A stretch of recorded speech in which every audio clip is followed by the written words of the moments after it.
Menurut lu, pandangan lu ketika lu punya duit 1M, 10M, dan 100M itu apa bedanya, bro? Nah itu di situ juga tinggal 18.000 bro.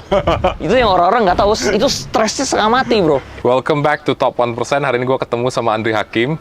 Gue udah kenal bro ini udah 3 tahun ya bro. Iya. Dari waktu itu naik mobil apa bro? Waktu itu masih Pajero bro. Ini kita lagi di daerah rumahnya Bro Andri, dan ini 2 mobilnya udah ada di Instagram gua, konten review mobilnya. Bro, dari Pajero sampai Porsche dan Ferrari dalam 3 tahun itu kau bisa, bro? Kalau gua fokusnya di bidang saham ya. Jadi tugas gua tuh sebenarnya dobelin duit aja gitu loh. Misalnya dari 1 jadi 2, 2 jadi 4, 4 jadi 8, gua dobelin aja terus gitu, bro. Terus ya udah gua fokus aja cari saham-saham yang bisa double kayak gitu, bro. Tapi kan nggak segampang itu, bro. Nggak gampang tapi bisa. Oke. Bisa, iya. Tapi 4 tahun loh, bro. Dari 4 Pajero ke Betul. Porsche dan Betul. Ferrari. Gue juga nggak nyangka perjalanan gue secepat ini sih. Awalnya gue pikir tuh, mungkin yang pas gue ketemu itu lu ya, mungkin duit gue mungkin 15 M aja belum ada bro. Belum ada.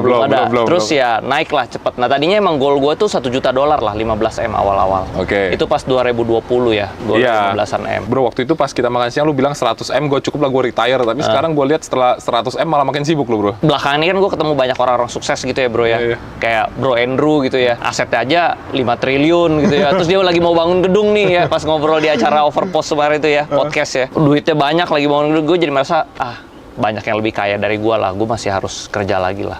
Jadi gue merasa harus lebih lah, harus bisa lebih lah gitu loh. Segini belum banyak-banyak banget gitu. Oke, sekarang menurut lu berapa gitu, bro? Enough. Menurut gue 1 T lah goal gue. 1 T. Dulu gue kenal belum punya 15 M aja belum punya. Belum, ya. Tiba-tiba gue ketemu lagi udah 100 M, sekarang targetnya 1 T. 1 T lah. Wah, gila. Oke. Lu tugas kalau di saham tuh soalnya lu tinggal dobelin aja, bro. 1 jadi 2. Cuman dobelinnya mungkin kadang ada yang cepat, kadang ada yang lambat gitu. Cuman tugas gua itu sebenarnya cuma dobelin duit gitu.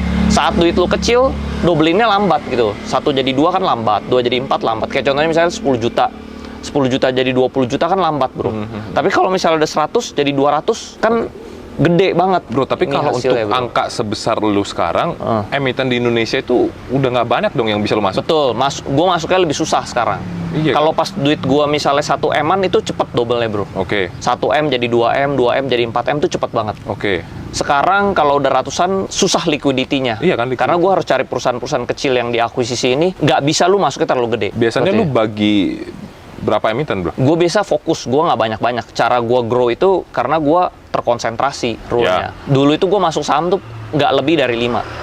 Selalu cuma 2 atau 3, 90% tuh di satu saham. Yes, itu Sisanya itu cuman sebagian kecil. Itu dulu gue agree, bro. Tapi kan sekarang udah nggak bisa dong, angka udah segede itu. Nah, akhirnya lu bagi ke berapa ini? Sekarang yang gue pegang gede mungkin 4 lah. 4 Gue ya? bagi 4. Gue lihat mana yang menghasilkan return-nya paling gede, gue pindahin ke yang menghasilkan return paling gede. Jadi gue benar-benar portfolio gue tuh gue jaga banget. Gue fokusin ke yang kasih return paling gede. Jadi fokus gue tuh bukan pilih sahamnya, fokus gue tuh uang gue bertambah sebenarnya. Lu ada masuk di instrumen lainnya lagi nggak, bro? Nggak, gue benar-benar konsentrasi gue di saham. Saham aja, bro? Saham. Kripto nggak ada? Kripto, gue udah take profit semua. Oh, oke. Karena menurut gue gedein dulu di saham, mungkin one day gue balik lagi. Cuman for now, gue lagi dapat emiten yang bagus, jadi gue terkonsentrasi dulu. Masih ada yang seksi, bro, di saham? Banyak, bro. Jadi sekarang gue merasa duit gue aja kurang. Banyak yang mau gue beli, tapi duitnya kurang. Kurang gitu ya? Jadi pengalaman gue soal uang ya, uang tuh selalu kurang, bro.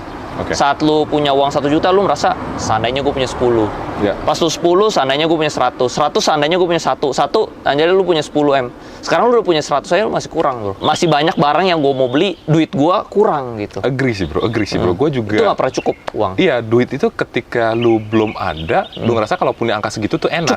Cukup. Betul. Tapi pas lu, apalagi kalau kita yang ngerti investasi, akhirnya duit kita, nah kayak gue sendiri, bro, 90% duit gue itu semua investasi. Gue hidup tuh seminim mungkin yang gue bisa. Sama, gue juga sama, bro. Gitu ya? Iya, gue secukup-cukupnya aja, pakai secukup-cukupnya aja. Oke.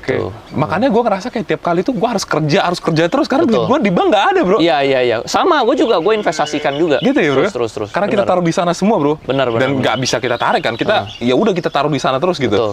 Nah, tapi emang rata-rata orang sukses kayak gitu, bro. Oke, gitu ya, bro? Orang-orang kaya, semua rata-rata duitnya itu diinvestasikan. Uangnya itu bekerja buat cari uang lagi lebih banyak. Gue agree sih, bro. Tapi banyak teman-teman gue yang kayak bilang, Steve lu nggak pernah menikmatin hidup gitu ya. Misal kayak baju kan gue frugal juga banget. Terus spending yang aneh-aneh gue juga nggak bro. Ya orang-orang tuh kayak, aduh ngapain sih lu hidup kayak gini? Tapi ya I believe teman-teman gue yang udah sukses tuh kayak begitu semua bro. Iya, kayak iya, lu, memang. gitu ya bro? Gue waktu misalnya 3 tahun lalu itu gue sebenarnya udah bisa beli Mercy bro. Tapi gue nggak beli dulu, gue gulung dulu. Gue baru beli mobil tuh belakangan ini, baru 2 tahun ini lah. Oke. Karena uangnya udah gede, terus gue waktu itu belum tahu mau beli saham apa lagi, jadi gue belikan jadi mobil. Menurut lu bro, kalau hidup di Jakarta per bulan secukupnya butuh per berapa bulan. per bulan? Balik lagi ke gaya hidup sih bro. Agree. Kalau lu makannya misalnya di mall terus, mewah menurut gue 25-an lah, 25 ya? jutaan itu enak lah. Enak itu ya? comfortable lah. Karena dulu gue kerja juga, gaji gue kurang lebih juga segitu, nggak gede-gede banget bro. Oke. Gaji gue segitu, ya dibilang kaya, nggak juga, dibilang susah, nggak juga, bisa jalan-jalan juga gitu loh. Susah nggak sih untuk menjadi the next Andri Hakim kalau orang mau mencoba gitu? Bisa, tapi ya mungkin susah ya. Karena gue ada pengalaman bisnis juga. Itu yang bikin gue sabar. Kebanyakan orang itu nggak bisa sabar lah. Dia mau beli, dia mau langsung untung gitu loh. Kalau gue kan udah lewatin perjalanan bisnis juga, gue tahu, oh bisnis itu takes time buat grow. Kayak lu udah tau lah, lu udah ada branding lu, kan butuh waktu juga ya buat gedeinnya ya. Then Andri Hakim bisa jadi hari ini itu karena convictionnya Andri Hakim aja atau ada matter of luck juga? Menurut gue bukan luck, tapi timing. Ada timing yang berpengaruh. Gue masuknya tuh di saat yang tepat. Kayak contohnya nih, lu tahu nih Bitcoin bagus gitu ya. Tapi kalau lu masuknya timingnya salah, bertumbuh gila bro. Lu tahu nih sekarang Bitcoin bagus, tapi lu masuknya baru sekarang. Gak bisa naiknya signifikan. Lu harus timingnya pas yang dia lagi murah banget. Lu masuk, itu untungnya gede. Jadi timing itu penting. Timing itu berpengaruh kelak gitu. Oke. But before you become Andri Hakim yang hari ini, apa sih upbringing lu gitu? Cerita dari lu besar di mana, lahir di mana gitu? Ya kalau gua mungkin lahir dari dulu gue daerah sini ya, Jakarta Utara ya, di daerah Ancol nih ya. Kalau ditanya orang privilege nggak? Mungkin gue ada privilege lah. Gue nggak kekurangan lah. Hidup gue berkecukupan ya. Sampai gue kuliah di Amerika juga gue hidup masih enak-enak. Nah, begitu gue selesai kuliah dari Amerika, di situ susah gue di situ bro. Karena orang tua gue itu cuma kasih uang jajan pas kuliah. Begitu lu udah lulus, stop, nggak dikasih uang sepeser pun lagi bro. Nah, gue balik ke Indo, sempet disuruh, ya udah lu ngantor ya. Ngantor dikasih gaji 5 juta bro. Pulang dari Amerika tuh? Pulang dari Amerika. Nggak cukup dong? Nggak cukup bro, 5 juta bro. Nggak cukup dong? Nggak cukup ya. Terus udah gitu, gue cuma bertahan kerja 3 bulan. Udah gitu akhirnya gue bisnis sendiri. Gue minta orang tua gue, udahlah daripada gaji 5 juta, gue bisnis sendiri aja gitu. Terus orang tua gue bilang, bisnis itu sebenarnya pakai otak, bukan pakai modal. Jadi dari situ, ya udah gue kerjain bisnis sendiri lah. Tapi waktu itu dimodalin? Nggak dimodalin. Jadi gue keluar, gue pinjem bank. Bisnis pertama gue alat berat. Pinjem bank, jaminannya alat berat ini sendiri. Gue cuma perlu bayar DP-nya aja, 20%. Oh, berarti lu bayar DP, 20%. Lu beli alat beratnya, lu pinjam dari bank? Yes. Berarti lu cicil gitu setelah itu ya? Gue sewain alat berat ini, hasil sewanya buat bayarin cicilannya. Gue mulai dari situ tuh. Dari satu tuh bro? Iya, dari minus bro. Dari iya, orang-orang mulai dari nol, gue dari minus bro, karena ngutang kan. Itu gue beli alat berat second 1 unit 700 juta, gue ada 3. Langsung mulai 3? Bertahap, 1, terus udah mulai ada untung, 2, terus udah untung, 3. Nah, di situ gue belajar, lu bisnis tuh nggak bisa grow terlalu cepat. Saat lu terlalu grow terlalu cepat, lu messed up akhirnya. Manajemen lu nggak kuat, di situ mulai berantakan. Itu sendiri bro? Atau ada partner? Ada partner juga. Makanya yang 20% itu juga bagi juga sama partner gue juga. Jadi menurut gue nggak ada alasan ya orang nggak bisa mulai bisnis. Semuanya itu selalu ada caranya lah. Pulang dari US, punya tabungan berapa? Mulai dari berapa deh? Tabungan gue kurang lebih saat itu ada 500 jutaan lah. Pulang dari US ada 5 juta. Karena dulu gue jualan barang di Amazon. Oke. Gue suka beli barang dari Hong Kong, gue kirim tuh ke Amrik, dari Amrik gue suka jualan di Amazon. FDA berarti bro? Iya, ya, kan, kurang, yes, betul. Oke. Kalau sekarang mulai terkenal ya. Iya. Kalau zaman dulu belum terkenal. FBA. Betul. Oke. Tapi before that, Andri Hakim yang di masa kecil nih, Andri Hakim yang memang udah dagang, udah bisnis atau gimana bro? Sebenarnya enggak juga ya, awal-awal gue kayak anak-anak umumnya lah, masih suka main game, suka main gitu. Pas udah menuju lulus nih, pas gue di S1 ke S2, nah disitulah gue merasa, oh gue udah mulai harus cari duit nih, mulai tanggung jawab gitu. Karena gue udah dikasih tahu kalau begitu gue lulus, gue nggak dapet duit sepeser pun. Jadi dari situ gue udah mulai bisnis. Nah di situ kumpul tuh. Amazon tuh enak banget bro, jualan tuh cepet banget. Market Amerika tuh besar banget bro. Lu jual barang apa aja pasti keserap. Nah beda begitu kita ke Indo, lu beda 1000 aja. customer pindah ke toko sebelah. Bedanya itu. Nah, udah gitu waktu gue lulus dari Amrik, kenapa gue nggak bisa lanjutin bisnis gue yang di Amrik itu? Belum ada e-commerce bro saat itu. Masih jualannya dari Kaskus. Nah, itu susah banget jualan di Kaskus bro. Gue nggak terbiasa jualan di forum tuh, gue nggak terbiasa. Tapi kenapa nggak milih untuk ya udah gue stay di US dagang ini aja dulu? Sempet gue mikir gitu, tapi gue udah terlanjur for good. Gue merasa jualan online nggak bisa, kerja sama bokap juga cuma dikasih gaji 5 juta gitu ya, setengah mati ya. Akhirnya gue minta modal juga nggak dikasih, karena bokap gue juga merintis dari, dia orang daerah ya, dari Bangka Belitung, dari nol sampai jadi punya segala macam lah, punya bisnis gede juga dari nol. Jadi dia merasa, lu mau sukses tuh bukan dari modal, dari otak. Paling susahnya Andri Hakim pernah sesusah apa gitu? Rekening gue pernah cuman 18.000 sama 30.000 pernah bro. Ya nggak mungkin, karena gini, gue tahu Mungkin. Andri Hakim itu bokapnya itu ya guys, buat banyak yang nggak tahu tuh punya 2 IPO company ya? Betul. Nah, betul. punya 2 IPO company bro. Betul. Gimana bro? Kalau gue gengsi, gue orangnya nggak pernah mau ngemis. Susah apapun, gue mendingan mati daripada gue harus ngemis. Yeah. Gue nggak mau minta sama orang tua, nggak mau. Oke. Maksudnya udah dihina-hina juga ya. Gue udah sekolah, gue dulu nggak, bokap gue kan nggak sekolah ya.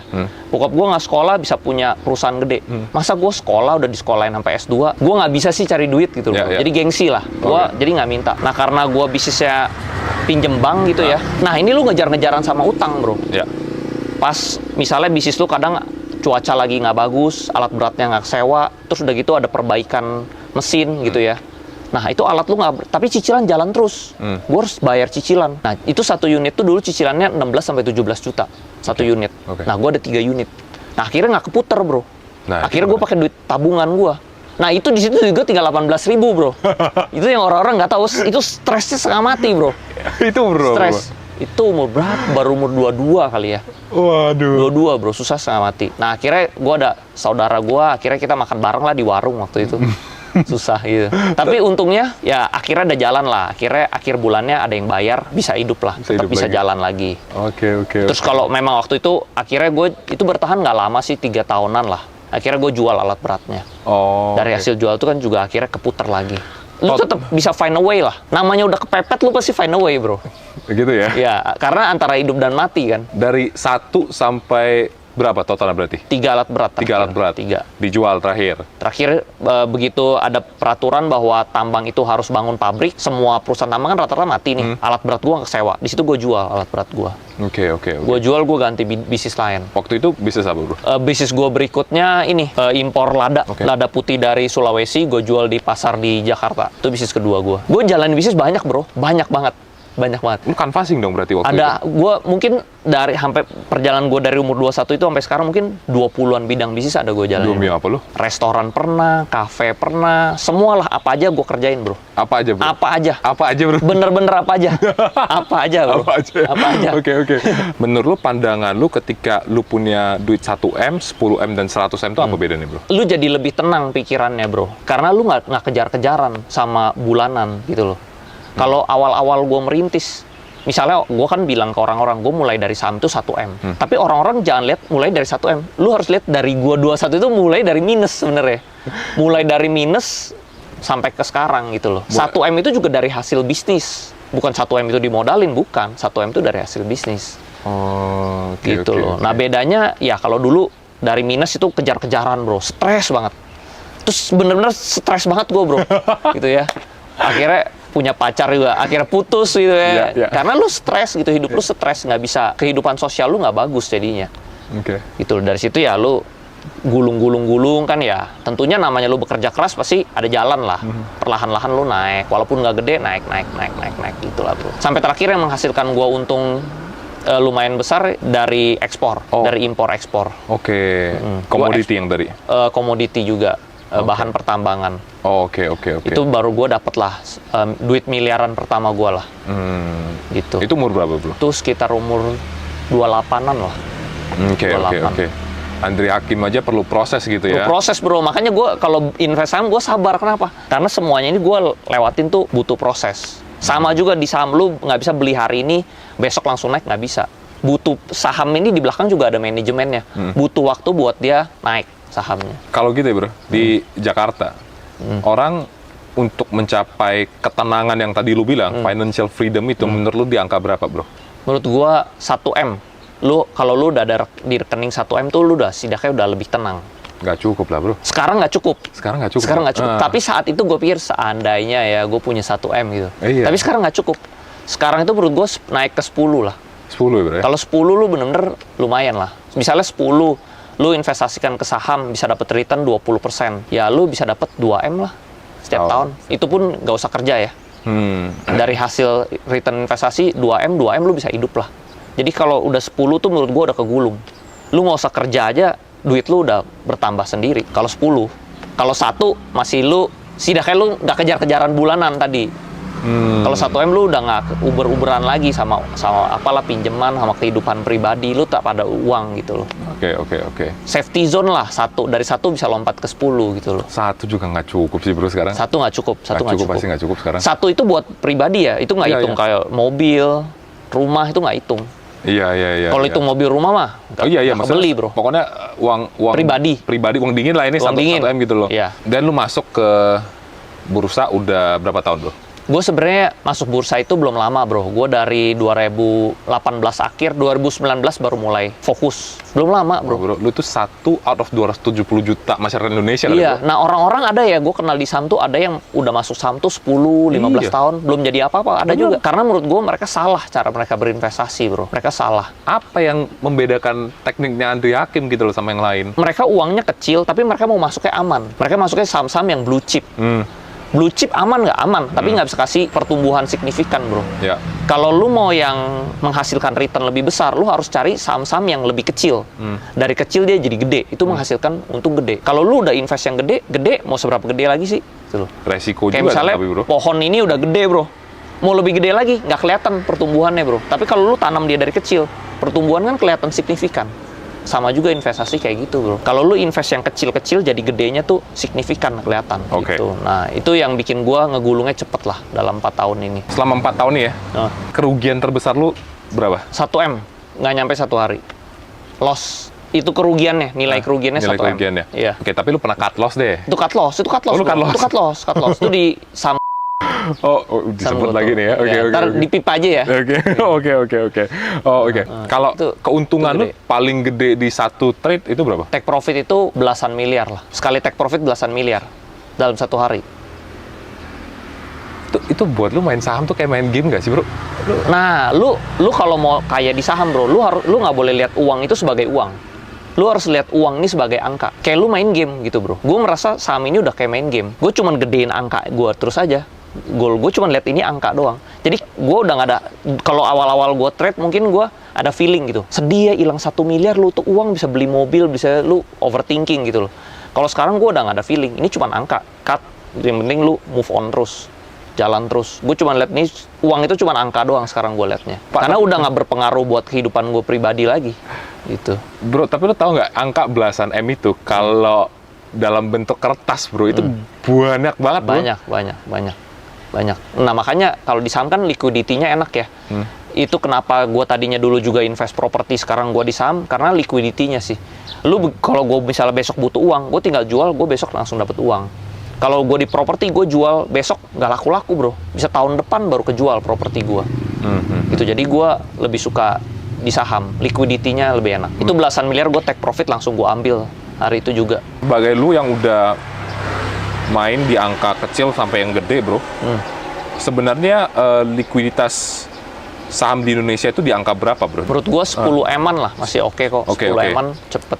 Ya tentunya makin gede uangnya, lu nanti masuknya harus bertahap, lu jualannya juga harus bertahap gitu loh. Oke. Kayak contohnya Palo Keng Hong juga gitu ya, jualnya bertahap, masuknya bertahap. Ada ideologinya kayak gini, bro. Kayak contohnya misalnya lu dagang ya. Kalau lu cuman dagang setengah kontainer, lu jualan 1 hari bisa habis barangnya. Yes.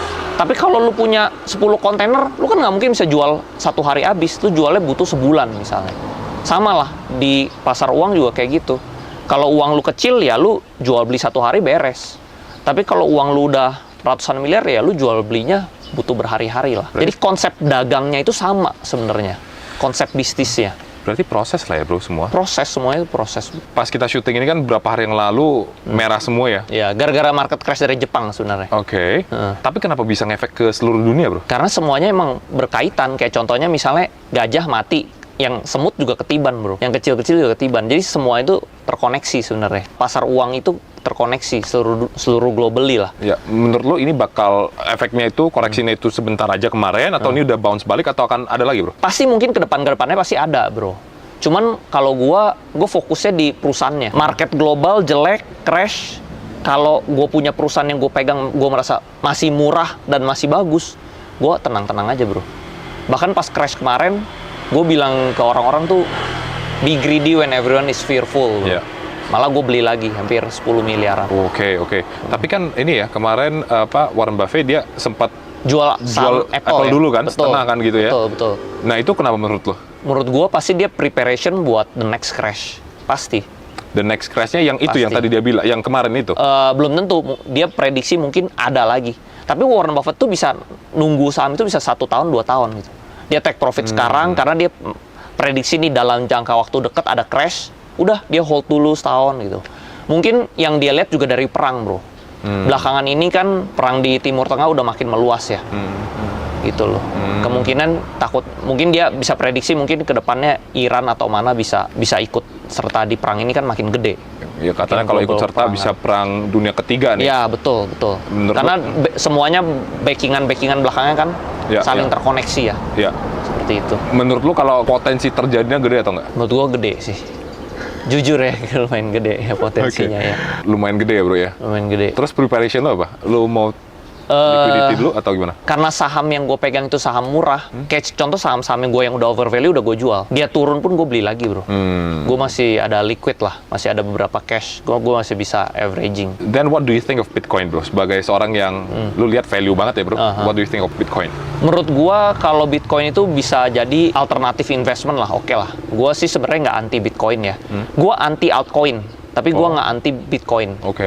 Kayak Bitcoin itu menurut gue Bitcoin lumayan lah, gitu loh. Cuman sekarang gue hitungannya begini, misalnya Bitcoin sekarang harganya 60.000. Goal gue nih dalam 1 tahun ke depan mungkin dia jadi 100.000 gitu ya. Berarti returnnya ini kan paling 50% kan.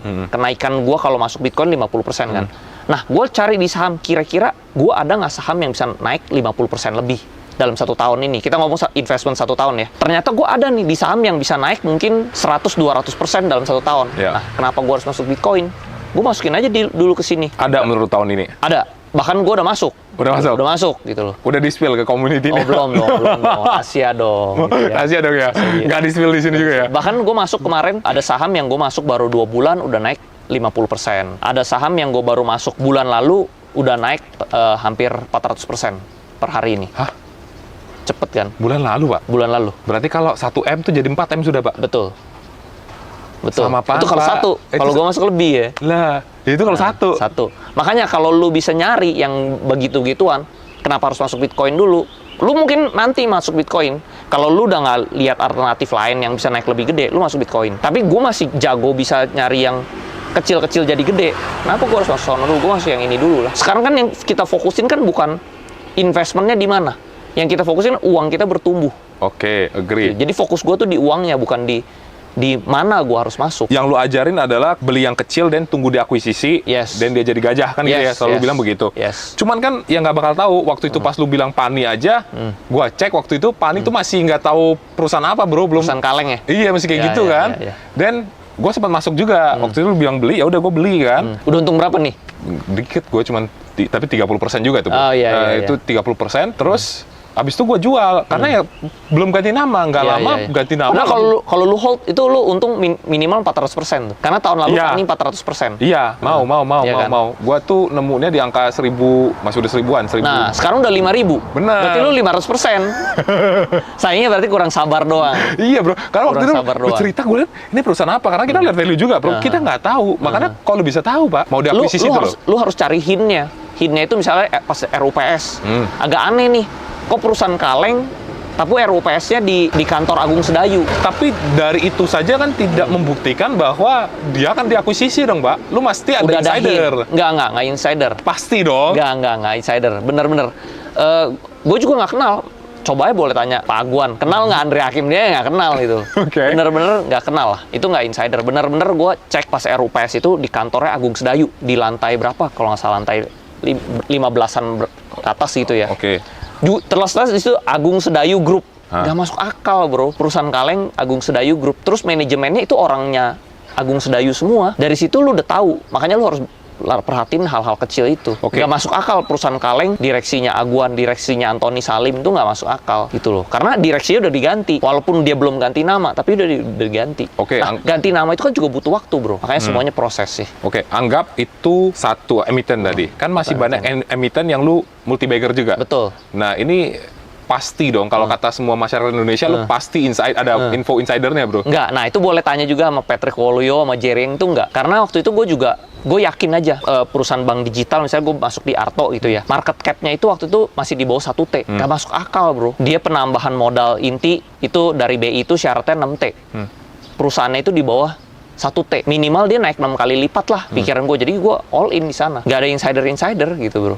Bener-bener gue pelajari detail-detail. Gue datang ke, baru ganti nama, gue datang ke tellernya, gue datang ke kantor cabangnya. Gue bener-bener pelajarin detail, bro. Kayak Pantai Indah Kapuk, gue bener-bener turun ke lapangan, gue muter, bro. Gitu. Pas gue masuk BBHI juga sama. Orang bilang insider nih ya gitu, karena ada kenalan dari keluarga gitu ya. Itu enggak, bro. Udah dijual baru gue masuk. Bukan dari sebelum dijual gue masuk. Udah dijual baru gue masuk. Gue masuk karena gue lihat Carul Tanjungnya. Modal ekuitasnya masih di bawah 1T. Gue yakin ini penambahan modal ini kan 6T. Minimal dia beggar lah kali 6. Gue nggak nyangka ternyata beggarnya kali 20, bro. Gue cuma tahu saham ini bakal naik. Gue nggak tahu naiknya sampai ke berapa, bro. Oke. Gitu loh. Naiknya ke berapa gue nggak tau. Sama lah kayak contohnya misalnya tahun lalu gue pikir tuh Pantai Indah Kapuk tuh mungkin naik ke 2.000, 3.000 lah. Gue nggak tahu. Ternyata bisa 5.000, bro. 5.000 gitu. Aduh, 5.000 belum masuk lahan lagi gitu. Iya. Jadi bisa lebih tinggi lagi gitu. Ini karena gue temennya dia, gue nanya nih ya, bro ya. Karena selama ini gue kenal sama dia, nggak pernah gue lihat dia bawa-bawa cewek gitu. Bro, with all the achievement, bro, sampai sekarang masih single aja nih, bro? Ya, belum dapet yang cocok lah. Tapi emang gue mau settle, mau cari yang cocok memang. Tapi di level lu sekarang, kesuksesan lu sekarang tuh susah nggak sih nyari cewek, nyari pasangan? Susahnya itu, circle gue sekarang mengecil, bro. Circle gue mengecil, jadi susah ketemu orang baru. Gitu loh. Kalau misalnya lu kuliah kan, circle-nya banyak. Cewek-cewek barunya banyak. Kantor juga circle-nya banyak. Nah, kalau sekarang kan lu udah bisnis sendiri, circle lu kecil, bro. Itu-itu aja.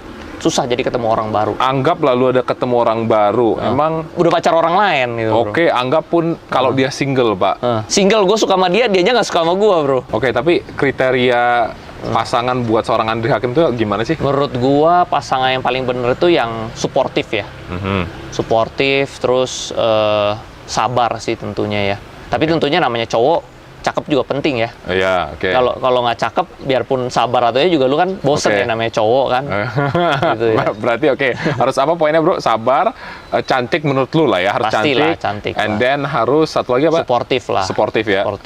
Bagi itu aja sih kalau gua. Bagi cewek-cewek single seluruh Terus Indonesia jangan nggak perlu pinter banget, tapi ya setidaknya enak lah. Intelektual lah, maksudnya enak diajak ngobrol lah, bisa diajak ngobrol. Mungkin ada lagi, bro? Biar langsung disampaikan aja, bro. Udah sih itu doang. Udah itu. Gitu ya. Bro, gue selalu percaya orang sukses atau top 1% di dunia, bro, selalu punya habit yang berbeda dengan 99% yang lain. Menurut lu, habit 1% lu itu apa? Kalau gue setiap malam ya, gue pelajarin saham bener-bener gila, bro. Tapi emang dari zaman gue kerja, gue emang lumayan workaholic. Gue tuh bisa sehari itu bisa 12 jam kerja. Gue bener-bener pelajarin sahamnya. Besok paginya gue bangun jam 4, gue bikin automatic buy sahamnya. Orang-orang, jadi gue tuh dapat antrian paling depan, gue dapat saham paling depan, gue dapat barang duluan.